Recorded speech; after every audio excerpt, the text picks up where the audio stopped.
ಇಲ್ಲಿಂದ ಕೆಳಗಡೆಗೆ ಸ್ಟೇ ತಗೊಂಡಿರುವಂತ ಒಬ್ಬನೇ ಒಬ್ಬ ಪೊಲಿಟಿಷಿಯನ್ ಅಂದ್ರೆ ಮಾನ್ಯ ಪ್ರತಾಪ್ ಸಿಂಹ ನಾವು. ಜನ ವೋಟ್ ಹಾಕಿ ಜನ ದೊಡ್ಡವ್ರು ಮಾಡೋದ್ ಕಣ್ರಿ, ನನ್ನಾಗ್ಲಿ ನಿಮ್ನಾಗ್ಲಿ ಇನ್ನೊಬ್ಬನಾಗ್ಲಿ. ಅವ್ರೇನ್ ಸರ್ಕಾರದಲ್ಲಿ ಕ್ಯಾಬಿನೆಟ್ ಮಿನಿಸ್ಟರ್ ಇದಾರೇನ್ರಿ? ಪ್ರತಾಪ್ ಸಿಂಹ ಹುಟ್ಟದ ಮುಂಚಿತವಾಗೇನೆ ನೈಸ್ ರೋಡ್ ಅಪ್ರೂವಲ್ ಆಗಿತ್ತು.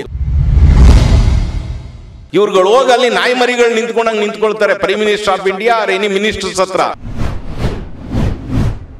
ಕೊಡಗೆಲಿ ಜನ ಮಲಗಿರೋರು ಹಂಗೆ ಮುಚ್ಕೋಬಿಟ್ರು ಮಳೆ ಹುಯ್ದು. ರೀ ಯಾರ್ರೀ ಜನ ವೋಟ್ ಹಾಕಿ ಜನ ದೊಡ್ಡವ್ರು ಮಾಡೋದ್ ಕಣ್ರಿ, ನನ್ನಾಗ್ಲಿ ನಿಮ್ನಾಗ್ಲಿ ಇನ್ನೊಬ್ಬನಾಗ್ಲಿ. ಜನ ವೋಟ್ ಹಾಕೋದ್ ಮುಂಚೆನೆ ದೊಡ್ಡವನಾದ್ನೇನ್ರಿ ಅವರು?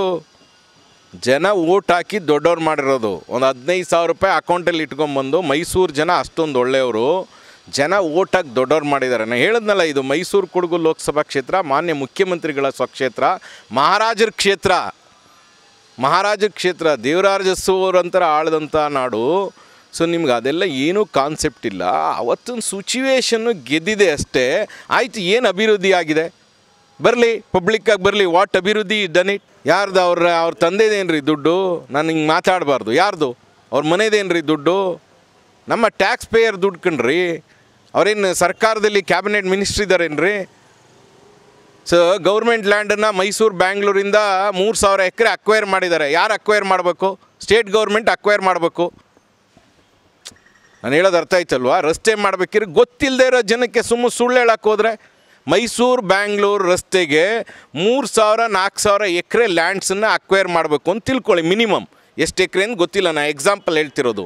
4,000 ಎಕರೆ ಅಕ್ವೈರ್ ಮಾಡಬೇಕಿದ್ರೆ ಪಾರ್ಲಿಮೆಂಟ್ರಿನೂ ಆ ಲ್ಯಾಂಡನ್ನು ಅಕ್ವೈರ್ ಮಾಡಿ ಸೊ ಸೆಂಟ್ರಲ್ ಗೌರ್ಮೆಂಟ್ಗೆ ಹೋಲ್ಡ್ ಕೊಡೋಕ್ಕಾಗುತ್ತಾ? ಅದೆಲ್ಲ ಮಾಡಿರೋದು ಮಾನ್ಯ ಮುಖ್ಯಮಂತ್ರಿಗಳು ಮತ್ತು ಮಾದೇವಪ್ಪ ಸರ್ ಮಾಡಿರೋದು. ಸೊ ಮೈಸೂರು ಬ್ಯಾಂಗ್ಳೂರು ಯಾವಾಗ ನೈಸ್ ರೋಡ್ ಫೇಲ್ ಆಯಿತು, ನೈಸ್ ರೋಡು ತುಂಬ ಹಿಂದೆ ಪ್ಲ್ಯಾನ್ ಆಗಿ ಅಪ್ರೂವಲ್ ಆಗಿ SM ಕೃಷ್ಣ ಗೌರ್ಮೆಂಟು ಮತ್ತು ಮಾನ್ಯ ದೇವೇಗೌಡರು ಗೌರ್ಮೆಂಟಲ್ಲಿ ನೈಸ್ ರೋಡು ಪ್ರಾಜೆಕ್ಟ್ ಅಪ್ರೂವಲ್ ಆಗಿತ್ತು ಮೈಸೂರು ಬ್ಯಾಂಗ್ಳೂರಿಗೆ. ಯಾಕೆಂದರೆ ಬ್ಯಾಂಗ್ಳೂರು ವೆರಿ ತಿಕ್ಲಿ ಸಿಟಿ ಅಂತ. ಕಳೆದ 40 ವರ್ಷ ಪ್ರತಾಪ್ ಸಿಂಹ ಹುಟ್ಟಿದ ಮುಂಚಿತವಾಗೇ ನೈಸ್ ರೋಡ್ ಅಪ್ರೂವಲ್ ಆಗಿತ್ತು. ಆ ನೈಸ್ ರೋಡ್ ಏನೋ ಟೆಕ್ನಿಕಲಿ ಲೀಗಾಲಿಟಿ ಪ್ರಾಬ್ಲಮ್ಮಿಂದ ಅದು ಪೆಂಡಿಂಗ್ ಆಯಿತು. ಸ್ವಲ್ಪ ದೂರ ಎಕ್ಸಿಕ್ಯೂಟಿವ್ ಆಯಿತು ಬ್ಯಾಂಗ್ಳೂರು ಲೈನಲ್ಲಿ. ಬ್ಯಾಂಗ್ಳೂರಿಂದ ಒಂದು 10-15 ಕಿಲೋಮೀಟ್ರ್ ಎಕ್ಸಿಕ್ಯೂಟಿವ್ ಆಗಿದೆ, ಲ್ಯಾಂಡ್ ಅಕ್ವೈರ್ಡ್ ಆಗಿದೆ. ಬಟ್ ಆ ಟೆಕ್ನಿಕಲಿ ಏನೋ ಕೋರ್ಟ್ ಇಶ್ಯೂಸ್ ಅದು ಇದು ಇದರಿಂದ ನೈಸ್ ರೋಡು ಪೆಂಡಿಂಗ್ ಆಯಿತು. ಆ ಪೆಂಡಿಂಗ್ ಆದಮೇಲೆ ಮೈಸೂರು ಭಾಗದಲ್ಲಿ 40-50 ವರ್ಷದಿಂದನೂ ಮಾನ್ಯ ಮುಖ್ಯಮಂತ್ರಿಗಳು ದೊಡ್ಡ ಪೊಲಿಟಿಷಿಯನ್ ಆಗಿದ್ದರಿಂದ ಮೈಸೂರಿಗೆ 4.5 ಟೈಮ್ ತೊಗೊಳ್ತಿದೆ ಟ್ರಾವೆಲ್ ಮಾಡಲಿಕ್ಕೆ.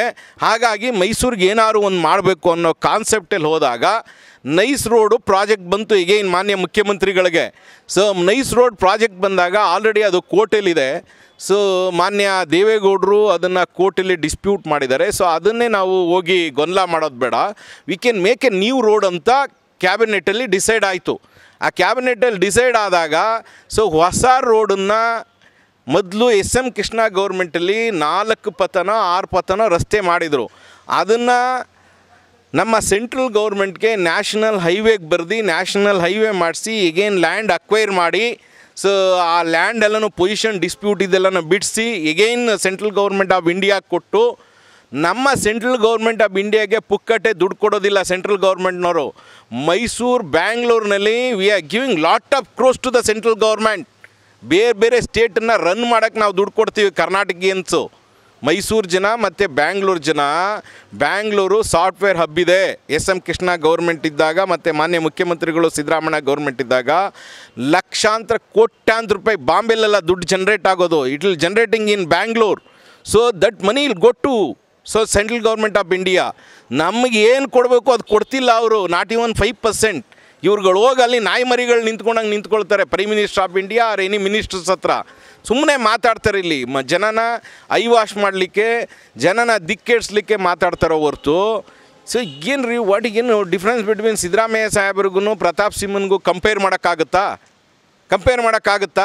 ಬರಲಿ ಡಿಬೇಟ್ಗೆ, can come to the public. KR ಸರ್ಕಲ್ಗೆ ಬರಲಿ, ಬಸ್ ಸ್ಟ್ಯಾಂಡಿಗೆ ಬರಲಿ, ಮಾತಾಡೋಣ. ಬಸ್ ಸ್ಟ್ಯಾಂಡಿಗೆ ಬರಲಿ, ನಾವು ಇಬ್ಬರೇ ಸಾಕು, ಯಾವ ಪೊಲೀಸ್ ಬೇಡ, ಏನು ಬೇಡ. Let him talk. Pratap Simha let him talk about development. So we are done lot of. ನಾವು ಕೋಟ್ಯಾಂತರ ರೂಪಾಯಿ ಸೆಂಟ್ರಲ್ ಗೌರ್ಮೆಂಟಿಗೆ ಕೊಡ್ತೀವಿ ರೀ. ಕೆಲವು ಸ್ಟೇಟೇ ನಡೆಸ್ತೀವಿ ನಾವು ಕರ್ನಾಟಕದವರು. ಕರ್ನಾಟಕದವ್ರು ಯಾರು ನಾವು ದುಡ್ಡು ಕೊಡಿ ಅಂತ ಹಿಂಗೆ ಕೇಳೋದಿಲ್ಲ ನಾವು. ಸೊ ಇವತ್ತಲ್ಲ ಯಾವತ್ತೂ. ಸೊ ನಾವು ಸೆಂಟ್ರಲ್ ಗೌರ್ಮೆಂಟ್ ಆಫ್ ಇಂಡಿಯಾಕ್ಕೆ ಎಷ್ಟೋ ಲಕ್ಷ ಕೋಟಿ ಕೊಡ್ತೀವಿ. ಸೊ ಬ್ಯಾಂಗ್ಳೂರು ಒಂದರಿಂದನೇ ಎಷ್ಟೋ ಲಕ್ಷ ಕೋಟಿ ಹೋಗುತ್ತೆ.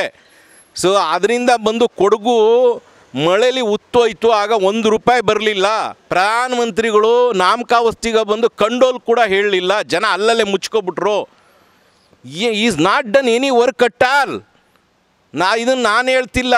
ನನಗೆ ಇಷ್ಟೊಂದು ಶಕ್ತಿ ಯಾಕೆ ಬರ್ತಿದೆ, ನಾನು 2000 ಹಳ್ಳಿ ಭೇಟಿ ಆಗಿದ್ದೀನಿ.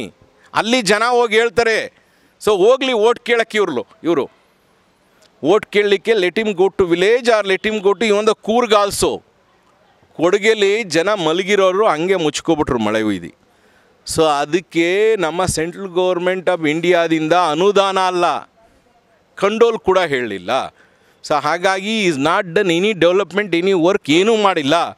ಅವರು ಡೆವಲಪ್ಮೆಂಟ್ ಮಾಡಿರೋದು ನೋಡಿ, ಇಲ್ಲಿಂದ ಕೆಳಗಡೆಗೆ ಸ್ಟೇ ತಗೊಂಡಿದ್ದಾರೆ. ಇಲ್ಲಿಂದ ಕೆಳಗಡೆಗೆ ಸ್ಟೇ ತಗೊಂಡಿರೋದು ಅದು ನೀವೇ ಊಹಿಸ್ಕೊಳ್ಳಿ. ಇಲ್ಲಿಂದ ನಾನು ಅದೆಲ್ಲ ಮಾತಾಡಲ್ಲ. ಇಲ್ಲಿಂದ ಕೆಳಗಡೆಗೆ ಸ್ಟೇ ತಗೊಂಡಿರೋ ಅಂಥ ಒಬ್ಬ ಪೊಲಿಟಿಷಿಯನ್ ಅಂದರೆ ಮಾನ್ಯ ಪ್ರತಾಪ್ ಸಿಂಹನವರು. Sorry, I don't want to talk about him. Thank you.